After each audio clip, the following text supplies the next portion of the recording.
Main roads. Thank you, Mr Speaker. Mr Speaker, while we are still recovering from the North Queensland flood event and ex-tropical cyclone Alfred, we've again been confronted with record rains across vast areas of inland Queensland.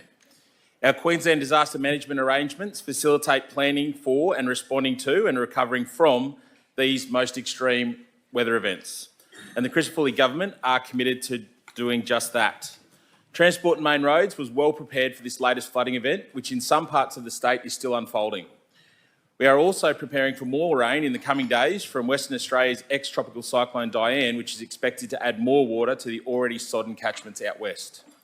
Our road teams across both local and state government have been working tirelessly right across the weekend and yesterday to get Queensland moving again. They've been able to reduce the number of closed roads from this event from 144 to 120 from midday Sunday to just before 8 o'clock this morning.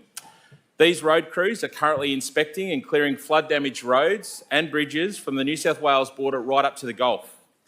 I want to acknowledge the very close partnership between the Department of Transport and Main Roads and Energy Queensland, led by the Treasurer, Minister for Energy and Minister for Home Ownership.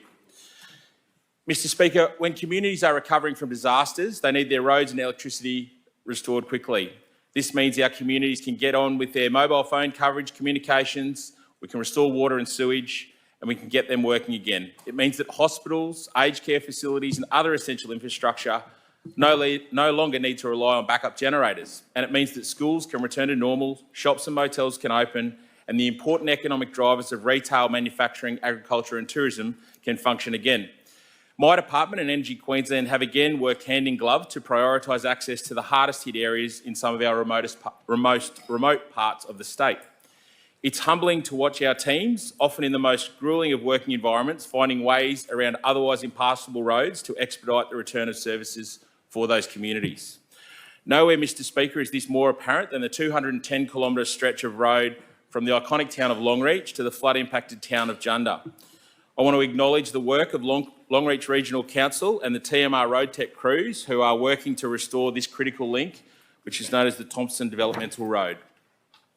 My department is also providing direct assistance in rapidly opening freight routes to keep industry moving, get life-saving fodder to starving livestock and to deliver much-needed fuel for emergency operations right across much of inland Queensland. We have been hearing repeatedly of the urgent need to get Avgas and Jet A1 aircraft fuel to remote areas to keep the emergency aircraft operational, and we've been prioritising freight into these areas.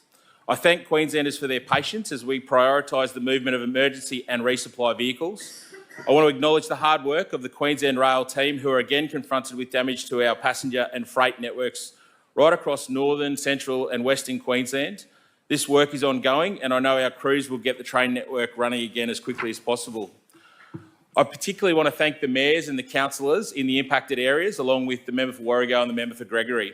Queenslanders should feel heartened knowing that when facing these severe weather events, we are one team. We work together, council, state and indeed federal government, and we get the job done for the communities we represent. Finally, Mr Speaker, I want to thank the community members who heeded the warnings not to drive through flooded roads. I'm extremely relieved to report that despite this incredibly widespread flooding event, no lives have been lost. But the job is not done, Mr Speaker. The Christopher government will continue to stand with our local communities as we rebuild and we restore for the prosperous times ahead.